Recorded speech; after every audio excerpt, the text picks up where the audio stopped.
समझना, हमारे पास प्रिज्म होता है। प्रिज्म एक ऐसा पारदर्शी माध्यम होता है जो 3 आयताकार पृष्ठ और 2 त्रिभुजाकार पृष्ठों से मिलकर बना होता है। इसमें जो जो शब्द बोले गए हैं, पारदर्शी माध्यम होना चाहिए, 3 आयताकार पृष्ठ होना चाहिए और क्या होना चाहिए, 2 त्रिभुजाकार। तो इस तरीके की आकृति बनेगी। ये एक आयत, 2 आयत और ये नीचे का तीसरा आयत, ये त्रिभुजाकार, ये त्रिभुजाकार, ये हो गया पारदर्शी माध्यम होता है। अब यहाँ पर अपने को इसके अपवर्तन का सूत्र निकालना था। स्नेल के नियम में अपवर्तन का सूत्र म्यू बराबर साइन आई बटे साइन आर होता है ना। यही सूत्र लगाएंगे। अब आप अगर उसका और इसका कंपेयर करो तो साइन साइन अपनी जगह है। अब क्या है, केवल आई और आर के मान की गणना करनी है। आई के मान की गणना और आर के मान की गणना, ठीक है। अब आई और आर के मान की गणना करेंगे तो हमें जो आई और आर मिलेगा वो इस रूप में मिल जाएगा। आई मिलेगा lambda N plus A by 2 के रूप में, और आर किस रूप में मिल जाएगा आपको, ए बाई 2 के रूप में। अब होता यूं है यहाँ पर कि अब ये चीजें हैं क्या, तो ए होता है आपका प्रिज्म कोण। अब ये प्रिज्म कोण क्या होता है, ये ऐसा प्रिज्म है, यहाँ इसका जितना भी एंगल, मतलब प्रिज्म ऐसा पतला भी हो सकता है, ऐसा मोटा भी हो सकता है, तो ये कोण क्या कहलाएगा, आपका प्रिज्म कोण कहलाएगा। क्लियर है सर। अब आता है आपका विचलन कोण। विचलन कोण और समझ लो, ये जो प्रकाश किरण ऐसी जानी थी, ऐसे जानी थी सीधी, लेकिन ये यहाँ ऐसे मुड़ गई, फिर और ऐसे मुड़ गई, तो ये अपने वास्तविक रास्ते से जितना कोण मुड़ जाती है ये इसका विचलन कोण होता है। अरे अपन कहीं जा रहे हैं, है ना, और अपने मार्ग से भटक गए, तो हम कितना भटके, कितना विचलित हुए, कितना विचलन हुआ अपने में, तो ये आपका जिस एंगल से हुए वो क्या कोण हो जाएगा, आपका विचलन कोण। ये प्रकाश किरण जितने एंगल से मोड़ दी उसने, ये इसका विचलन कोण। अच्छा, एम क्यों लगा होता है, एम लगाते हैं न्यूनतम के शब्द के लिए, मिनिमम। एम लगाते हैं मिनिमम शब्द के लिए, न्यूनतम। तो हम वहां पर जो विचलन कोण है उसके आगे एक शब्द और लगा देते हैं, न्यूनतम विचलन कोण। क्या शब्द लगा देंगे, न्यूनतम विचलन कोण। अब आते हैं हम, क्या होता है कि हमने एक प्रिज्म लिया जिसका प्रिज्म कोण क्या है, ए, है ना, वो ए बी सी बोल दिया उसको, और ए ही अपन ने क्या ले दिया उसका प्रिज्म कोण, ठीक है। अब एक श्वेत प्रकाश किरण यहाँ पर, एक श्वेत नहीं बोले, केवल एक प्रकाश किरण बोले यहाँ पर। श्वेत प्रकाश किरण में वो दिक्कत आ जाएगी। श्वेत प्रकाश किरण में क्या दिक्कत आएगी कि वहां पर यहाँ पर ये 7 रंग अलग अलग पट्टियां हो जाएंगी।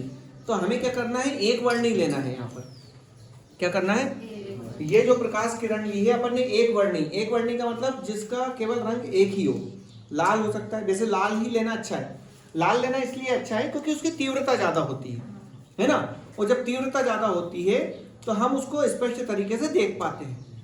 क्लियर है सर। तो ये होता है न्यूनतम विचलन कोण। अब यहाँ पर प्रकाश किरण ली, अब यहाँ क्या होगा, देखो एक इसमें नाम आता है अभिलंब। इसका अभिलंब ये होगा, इस पृष्ठ का अभिलंब ये होगा, इसका ये होगा। लंबवत लाइनें, अच्छा एक ही नहीं होती, कितने अभिलंब होंगे इसमें, अनंत होंगे। इस पे भी अनंत होंगे, इस पे भी अनंत होंगे।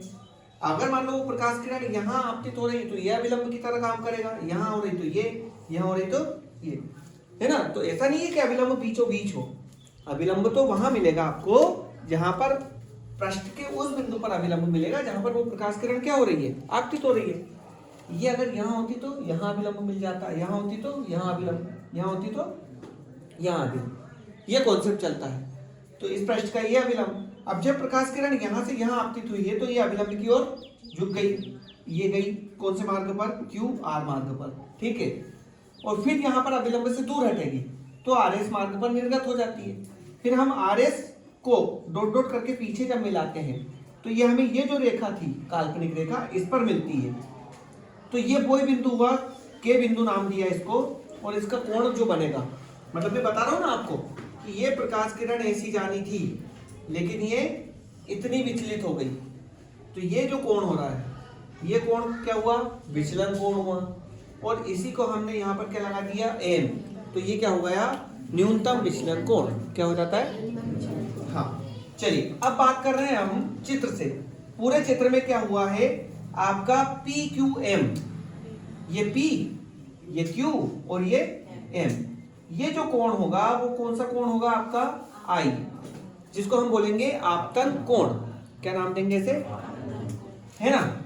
अब ये यहां पर जो हुआ है ना, ये क्या होगा, अपवर्तन कोण R1, इतनी विचलित हुई ना ये, ठीक है, ये कौन सा कोण हो गया, अपवर्तन कोण। फिर ये इसके बाद यहां पर ये इसके लिए, इस पृष्ठ के लिए आपतन कोण नाम दे सकते हो और इसको लिख के नाम दे सकते हो, अपवर्तन कोण नाम दे सकते हो, है ना। तो हमने इसको इसको इसको सबको ही क्या बोल दिया है, अपवर्तन कोण नाम दे दिया है। क्लियर है सर। इसके बाद ये आई हो गया। फिर क्या लिखा अपन ने, R Q N, R Q N, ये यहां पर ये क्या हो रहा है, R1। फिर हमने लिया है क्यू आर एन, ये क्या ले लिया अपन ने, R2 ले लिया। और ओ आर एस कहां पर दिख रहा है, ओ आर एस, ये बराबर क्या ले लिया अपन ने, R। ठीक है, नहीं आया समझ में ये, अरे ना भी तो लिखे अपन ने, इतने से कोण को R1, इतने से कोण को R2 और ये बाहरी कोण को R। अब हम ओ आर एस बोल रहे हैं तो ओ आर एस बोल दो, चाहे एस आर ओ बोल दो, लेकिन R को कहाँ लेना है, देखो। तो आप ये देखोगे कि यहाँ Q, ये R, ये R, ये इन बिंदुओं पर ही मिल रहे हैं, सॉरी बन रहे हैं। क्लियर है सर। अब आगे चलते हैं अपना कोण के क्यू आर, यहां देखना के क्यू आर, ये वाले कोण की बात कर रहे हैं अपन, ये इस वाले कोण की, है ना। अब समझना ये कैसे निकला, इसको I माइनस R1 कैसे लिखा है समझना आप, है ना। ये कोण, ये कितना है, I है ना। अब इसमें बीच में से आपको ये रेखा ऐसी दिखाई देगी, तो मुझे बताओ ये पूरा क्या होगा, I हुआ कि नहीं हुआ, क्यों हुआ, सम्मुख कोण है ये, कैसा कोण है ये, सम्मुख कोण। अब इसमें ये आधी रेखा बीच में निकल गई, है ना, तो ये कितना था, R1। अगर हम इतने कोण की बात करेंगे, ये जो था के क्यू आर, इतने से कोण की बात कर रहे हैं अपन, इतने वाले भाग की, है ना। मुझे बताओ ये पूरा कितना था, ये टुकड़ा कितना था, तो ये कितना बचेगा, I माइनस R1, ये पूरा I था कि नहीं था, इसमें से इतने हिस्से को माइनस कर दो तो ये हिस्सा बचेगा कि नहीं बचेगा, ये पूरा I था, R1 को माइनस करा, कितना बचा, तो हमारा जो अंदर वाला कोण मिला, कौन सा कोण मिला आपको, के क्यू R1। अब ये चित्र में हमारे पास इतनी जगह नहीं है, केवल हम अलग से लिखेंगे। ये वाला जो हिस्सा दिखाई दे रहा है, ये कैसे मिलेगा, I माइनस R1 मिलेगा। सेम अब यहां नीचे आ जाए, हम यहां की बात करें, समझना। हाँ, ये कितना था पूरा R, तो ये भी कितना होगा, R होगा कि नहीं होगा, सामने वाला ही यहाँ से, इसमें बीच में ये वाली लाइन, यहाँ पर एंगल कितना है, R2 है। जब ये R2 है तो ये कितना बचेगा, इस R में से R2 को माइनस कर लो, बचेगा कि नहीं बचेगा। तो ये वाला जो हिस्सा है वो आ गया I माइनस R1, ये हिस्सा आ जाएगा, और ये हिस्सा कैसे आएगा, R माइनस R2। क्लियर इतना। अब यहां पर हम देखो, हमें क्या करना है, I और R के मान की गणना करनी है। किसके मान की, मतलब ये सारे कोण अलग होकर, और वो सारे मान किस में आना चाहिए, लेमडा एम और एम। ये क्या है आपका, प्रिज्म कोण है, और लेमडा एम क्या है, न्यूनतम विचलन कोण है ना, उसमें लेकर आना है इन सबको। अब यहां पर ले रहे हैं हम त्रिभुज, कौन सा ले रहे हैं, क्यू एन आर में। अब आपको क्यू एन आर दिखाई देगा, ये क्यू, ये एन और ये आर दिखाई दे रहा है, Q N R, Q N R दिख रहा है त्रिभुज। मुझे बताओ ये R1, ये R2 और ये वाला कोण, इनका योग कितना होना चाहिए, त्रिभुज के तीनों अंतः कोणों का योग, है ना। तो हम लिखेंगे कोण R1 प्लस कोण, ऐसा भले ही मत बनाओ, R1 प्लस R2 प्लस कोण अपन लिख दें इसको QNR, बराबर कितना होना चाहिए, 180 डिग्री होना चाहिए। कितना होना चाहिए, क्यों होना चाहिए, यहां पर लिख दो, चूंकि त्रिभुज के तीनों अंतः कोणों का योग कितना होता है, 180 डिग्री होता है। तो त्रिभुज के ये तीन कोण QNR के, कौन कौन सा, R1, R2 और कौन सा कोण आ गया आपका QNR, है ना। इसकी वैल्यू कितनी आनी चाहिए, 180 80। अब यहां से यदि हम कोण QNR का वैल्यू निकालें तो ये 180, इन दोनों को उधर ले जाओ, -R1 -R2, इसी के नाम देते हैं अपन, एक नाम देते हैं। किसका वैल्यू आ गया ये आपका QNR का, है ना। अब यहां पर ले रहे हैं हम चतुर्भुज, चतुर्भुज AQNR, है ना, में दो कोणों का योग 180 डिग्री होगा तथा शेष दो कोण का योग भी कितना होगा, 180 डिग्री। अब ये क्यों होगा ये समझना जरा, है ना। कोण कौन कौन सा का 180 डिग्री होगा, पहले तो आप ये देखो AQNR का मान है। मैं यहां पर चित्र बना रहा हूं,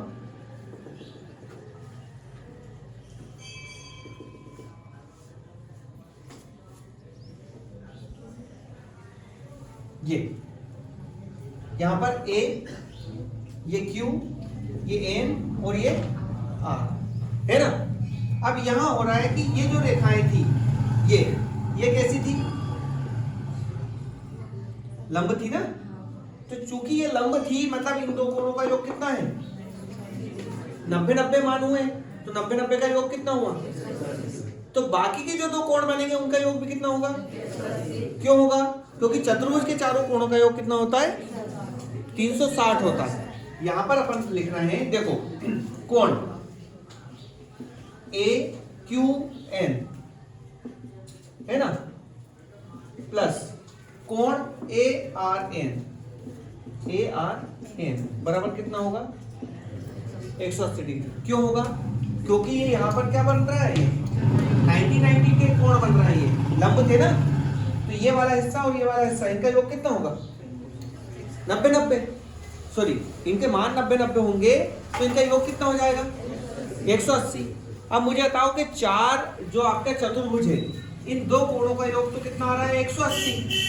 चतुर्भुज के चारों कोणों का योग कितना होता है, 360 होता है। इसका मतलब ये हुआ कि बाकी के जो दो कोण बचे इनका योग भी कितना होगा, 180 होगा। तो हम लिखें तथा कोण A, मैं इसको कोण A ही लिख दूं, ये ऊपर वाला है ना, और प्लस कोण क्या बचा, कोण ये इसको क्या देंगे, QNR, इसका योग भी कितना होगा, 180। हुआ इतना, अरे हुआ कि नहीं हुआ, हाँ 180। अब यहां से हम किसकी वैल्यू निकाल लें, कोण A की वैल्यू निकालो, तो ये कितना हुआ, 180 माइनस कोण QNR, हुआ कि नहीं हुआ, है ना। यहां से कोण A का मान निकालेंगे, ये 180, है ना। अब यहां देखो, यहां से मान रखो इसका पूरा का, तो ये क्या हो जाएगा, -180, माइनस का है ना ये, और ये दोनों प्लस के R1 और ये प्लस के R2, ये हुआ A बराबर क्या होगा, 180 से 180 कैंसिल, है ना, R1 प्लस R2। अब यहां पर माना कि R1 बराबर R2 बराबर क्या मान लो इसको, R, ये अपने को मानना पड़ेगा। क्यों मानना पड़ेगा, क्योंकि प्रिज्म की कुछ स्थिति ऐसी बनती है कि आपका ये R1 R2 और ये R अपवर्तन कोण है ना, तो अपवर्तन कोण हम R से ही डिनोट करते हैं। तो भले ही अपने वहां पर समझने के लिए R1 R2 नाम दिए, लेकिन अपवर्तन कोण अपने आप में क्या होगा, R, तो इसलिए क्या नाम दे दिया, R। तो ये हो गया आपका A बराबर R प्लस R, कितना हो गया, तो ये क्या हो गया, 2R बराबर A, R की वैल्यू कितनी आ गई, A/2। यहाँ पर आप खुश हो जाओ, क्यों हो जाओ, क्योंकि नीचे जो हमारा साइन I बटे साइन R है, R का मान कितना आ गया, A/2 आ गया। अब बचा I के मान की गणना, किसके मान की गणना बची है अपने को, I के मान की गणना। तो यहां पर अपन लगा रहे हैं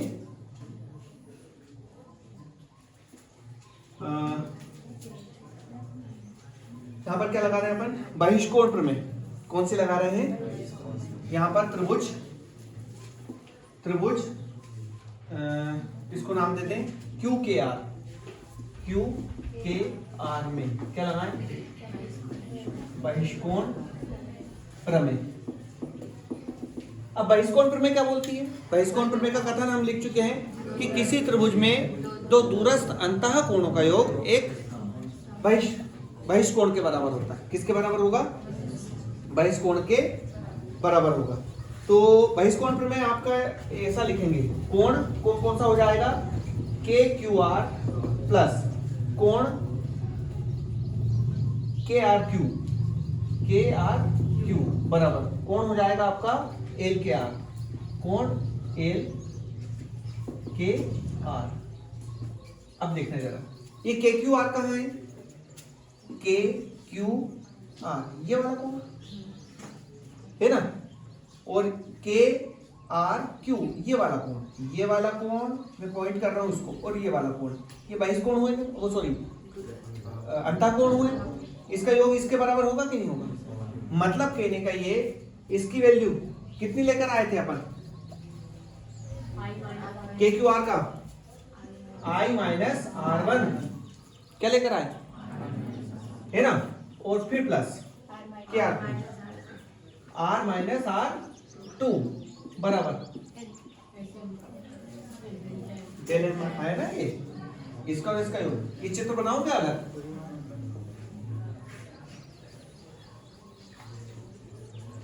ये वाला कोण, ये वाला कोण, ये वैल्यू थी आपकी I माइनस R1, ये था R माइनस R2, यही था ना। इन दोनों का योग इसके बराबर होगा। आ रहा है समझ में? ये दोनों अंतः कोणों का योग एक किसके बराबर हो जाएगा? बहिष्कोण के बराबर हो जाएगा। इन दोनों को जोड़ोगे तो ये आ जाएगा। आया? अब यहाँ पर वही, यहाँ पर ले लो I प्लस R, और ये क्या हो जाएगा? माइनस के 2R। कैसे होगा ये माइनस के 2R? ये लिया था ना यहाँ पर अपन ने, बराबर क्या हो गया? Del M। ये I, ये कितना बच रहा है? Minus R। अरे बचेगा ना, 2R में से R घटा दो, है ना, बराबर क्या? डेल M, है ना। तो यहाँ हुआ I की वैल्यू कितना आ गया? डेल M प्लस क्या? R। यहाँ से या I बराबर डेल M प्लस A/2। परंतु यहाँ पर एक अपन ने थोड़ा सा गलती कर दी है, ये केवल A/2 रहेगा। क्या रहेगा? ये डेल M अलग है, वो पूरे के बटे में नहीं है। क्या नहीं है? पूरे के बटे में नहीं है, केवल A/2 अलग ही है। हाँ, वो पूरा बटा गलत लग गया था अपने से, पूरा बटे नहीं लगाना है, ये केवल A/2 रहेगा। यहाँ देखो, परंतु स्नेल के नियम से, स्नेल के नियम से क्या होता है? म्यू बराबर साइन I बटे साइन R। तो म्यू बराबर साइन, इसकी value del M plus A/2 बटे साइन A/2, वैल्यू रखी ना, ये हो गया सिद्ध, है ना।